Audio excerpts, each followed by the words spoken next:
Assalamualaikum warahmatullahi wabarakatuh. Teman-teman semuanya di mana berada. Kebetulan di Desa Jatirejo ini didatangi oleh petugas dari BPBD Kabupaten Purworejo. Nah, dari itu ini ada Pak Ketuanya,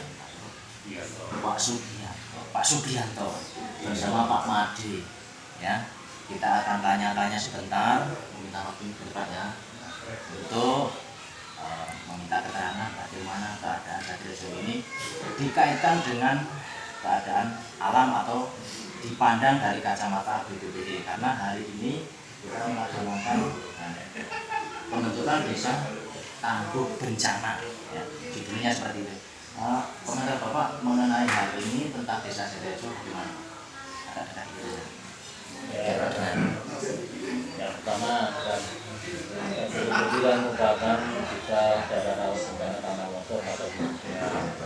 Kemudian dari BPBD untuk pemerintah daerah membentuk desa tangguh bencana. Namanya antara masyarakat dan pemerintah itu sinergi untuk bersama-sama menanggulangi bencana. Dan ketika masyarakat ini paham bagaimana cara untuk menanggulanginya, harapannya bisa meminimalisir adanya bencana. Syukur-syukur tidak ada bencana. Nah, ketika masyarakat paham, tentunya sangat baik sekali untuk dikembalikan bersama, tentunya di bidang kemanusiaan. Oke, selanjutnya karena memang ya teman-teman, Desa Jatirejo ini terletak di daerah pegunungan, yaitu Pegunungan Menoreh ya teman-teman. Jadi berbatasan langsung dengan daerah istimewa Yogyakarta. Jadi tentunya ini sangat rawan sekali tentang longsor. Setelah itu kita akan minta tanggapan dari Bapak, mungkin membawa teman dari BPBD juga Pak ya, namanya Pak Made. Tanggapan Anda tentang Desa Jatirejo ini mengenai kegiatan BPBD yang ada di Jatirejo? Ya, terima kasih Pak. Jadi tadi sudah disampaikan oleh Pak Bianto bahwa program Destana ini dilakukan dengan tujuan untuk sinergikan kapasitas yang ada di pemerintah, dalam hal ini melalui tugas pokok dan fungsinya BPBD, dengan nanti disinergikan dengan kapasitas masyarakat yang ada di tingkat Jatirejo, sehingga nanti kapasitas di tingkat desa Jatirejo ini diorganisasikan dalam format yang nanti secara program dinamai sebagai Desa Tangguh Bencana, yang di dalamnya nanti akan dibentuk secara organisasi. Itu ada forum pengurangan risiko bencana, kemudian nanti ada forum relawan, yang secara intinya itu adalah nanti bagaimana mensinergikan semua sumber daya yang ada di tingkat desa, baik itu sumber daya personel, sumber daya manusia, kemudian sumber daya peralatan, perlengkapan, sumber daya ekonomi termasuk di dalamnya yang ada di tingkat desa, dalam kerangka nanti untuk menanggapi kondisi darurat yang barangkali berpotensi terjadi di Jatirejo, karena karakteristik Jatirejo tadi yang berbukit-bukit ya, bahaya longsornya salah satu yang paling prioritas itu adalah longsornya, kategorinya risikonya tinggi. Mungkin itu. Terima kasih Bapak.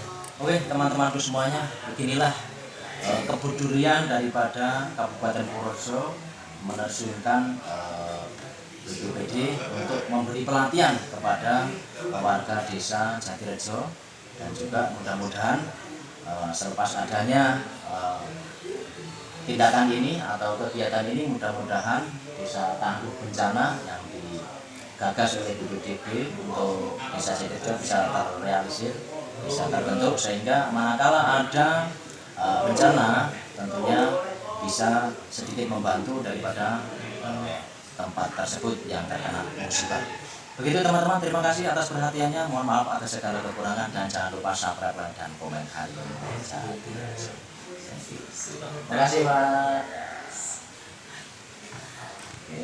Bapak anggota Dewan Perwakilan Rakyat Purworejo, Komisi 4, Selamat malam. Di desa kami saat ini memang sedang ada inisiasi untuk penguatan desa tangguh bencana, dengan harapan desa kami ketika ada bencana, mudah-mudahan tidak, dengan harapan bisa menangani lebih dini, jadi enggak perlu bantuan dari mana-mana. Jadi ketika desa kami sudah siap menangani bencana, otomatis kedepannya akan lebih meringankan kita semuanya. Mungkin itu yang bisa saya sampaikan, Pak. Monggo selanjutnya Pak Sugianto.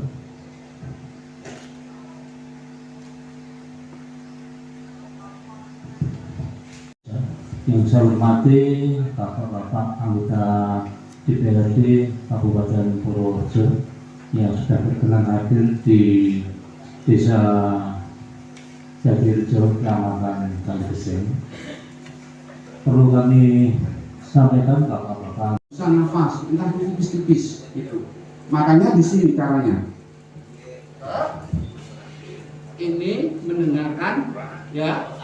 Ini ada duduk, masa atau enggak? Itu, ya. Jangan begini ya, jangan. Nah ini juga namanya.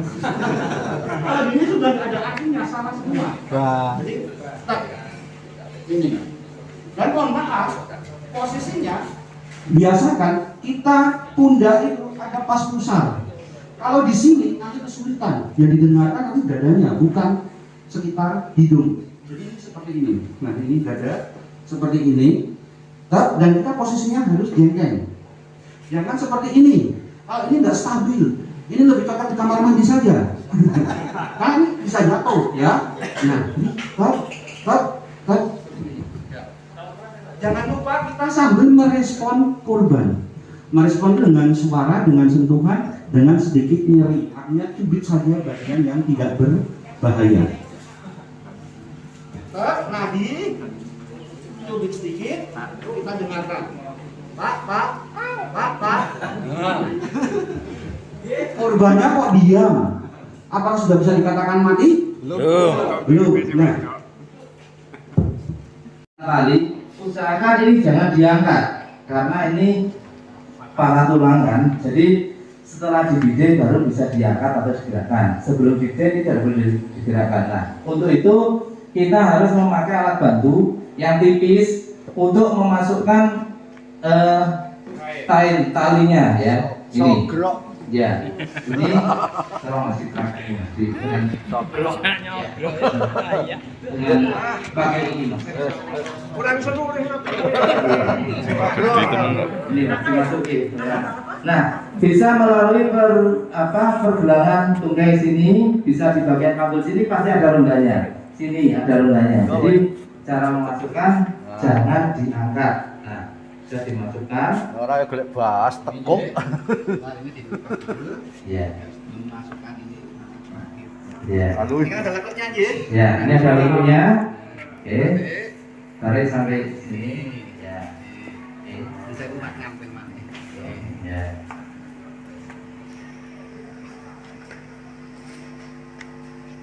Mana aja? Ya. Kalau tekan kurang satu culi. Lagi. Jadi ini udah cepat jadi. Ya. Satu lagi Pak. Satu lagi. Tarik lagi sampai sini. Nah, ini kan ada sini kan, ini kan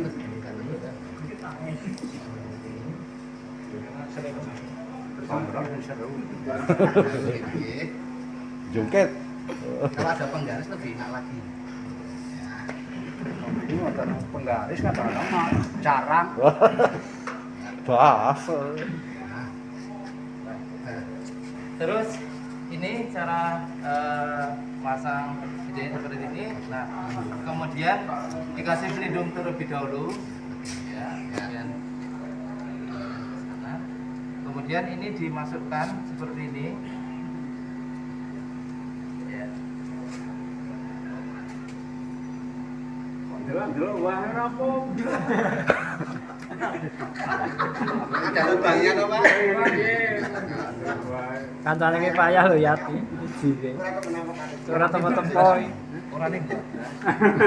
Ini jangan difoto terus kirimkan istrinya nanti bingung. Iya. Bapak ini kenapa gitu.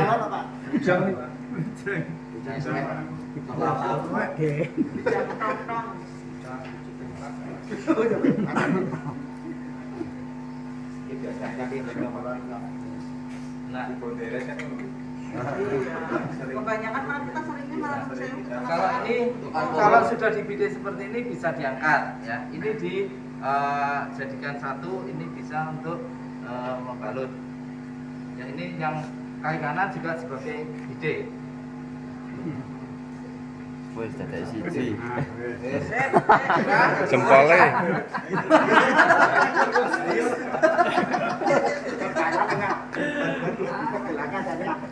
Yo sangat yo. Apa lagi berarti bubar. Nganggo tandu kok. Aduh. Pakai tandu dibawa ke ambulan. Di sini dapur ya. Ini ya, jadi cara membidik seperti ini. Nah, kemudian kalau sudah dibidik seperti ini baru bisa dipindahkan. Nah, untuk memindahkan korban yang tidak bisa duduk, ya, ini harus ada 4 orang penolong. Nah, 3 orang penolong itu nanti mengangkat korban sampai ke tandu. Yang 1 orang lagi nanti sebagai leader, ya, yang memberikan aba-aba setiap gerakan. Karena apa? Ketika tidak diberi aba-aba, nanti gerakannya tidak serempak, dan ini mungkin di bagian kaki atau tungkai sudah berdiri, kepalanya masih ada di bawah. Nah ini bisa kesumpet. Ini. Nah, ini ya di, nah satunya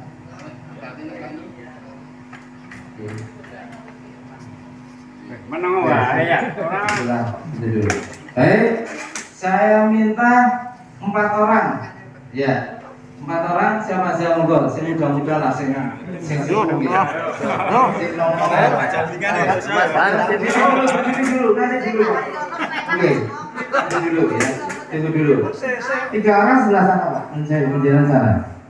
Di kamu mandur. Oke. Nah, kalau ada luka, ya patah luka semacam ini, yang paling tinggi di sebelah bagian yang luka. Karena apa? Tujuannya ketika posisi luka lebih tinggi dari jantung, ini posisi perdarahan akan segera berhenti, ya kan? Tapi kalau posisi ini lebih rendah dari jantung, ini perdarahan akan terus mengalir. Ini ada tujuannya, ya kan?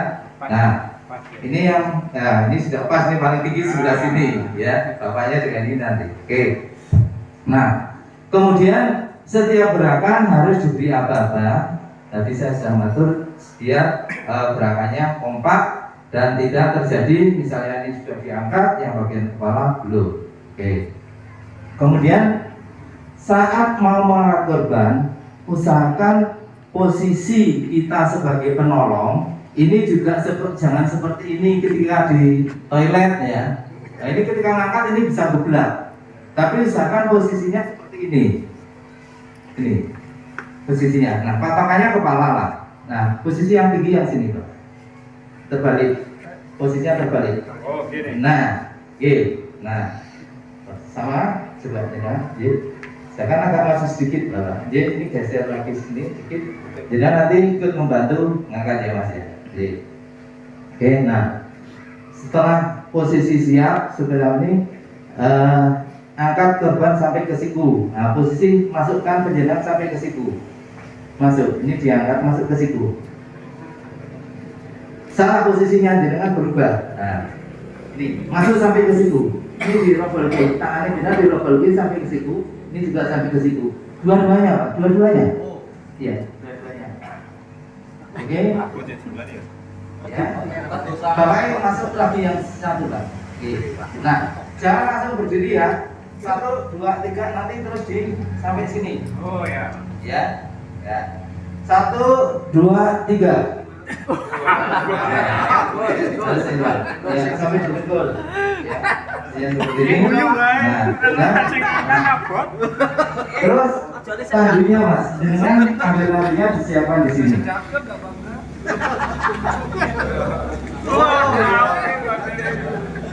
Ya. Nah, dan tunggu. Letakkan di tandu 1, 2, 3, hitungan ketiga baru gerak ya. Oke. 1, 2, 3. Nah, biar sama-sama. Nah.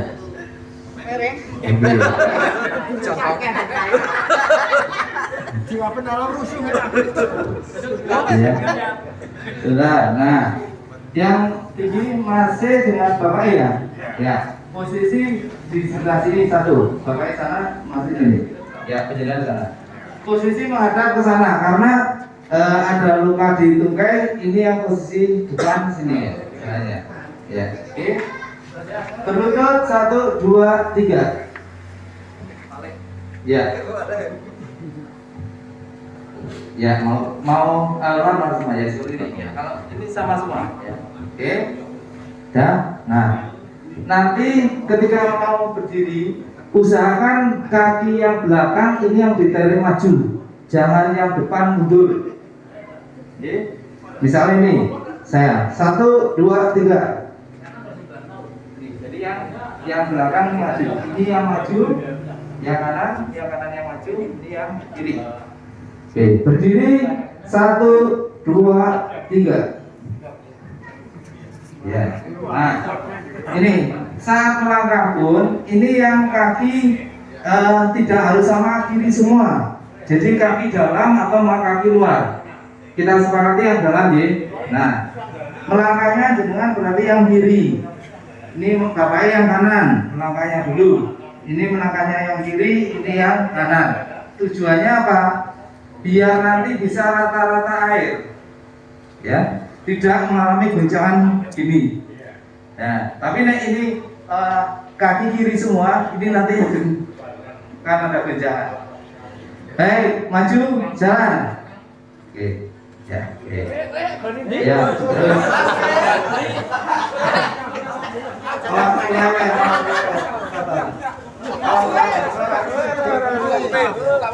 Ya, balik lagi. Balik lagi posisinya ganti ya. Ya.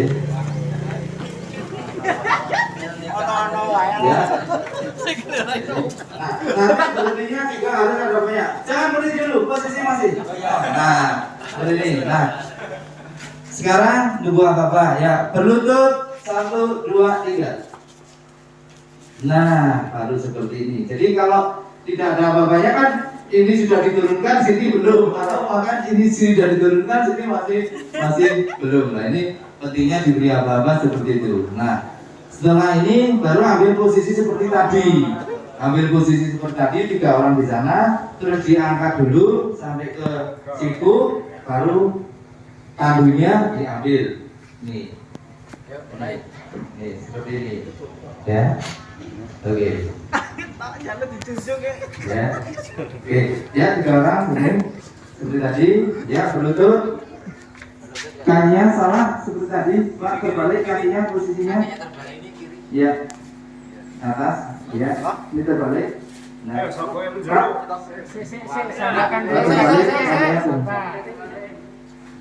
kakinya.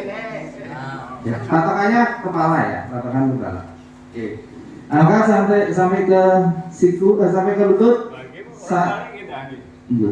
Posisi kan gini ya.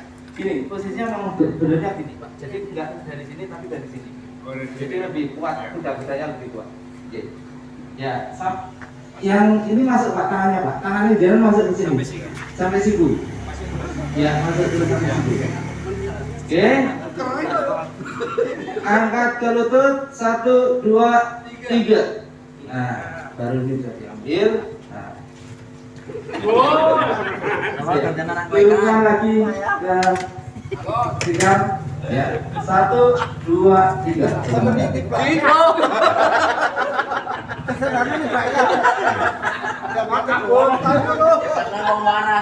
Iya. Tolong dilepas, ya. Ya lama dulu.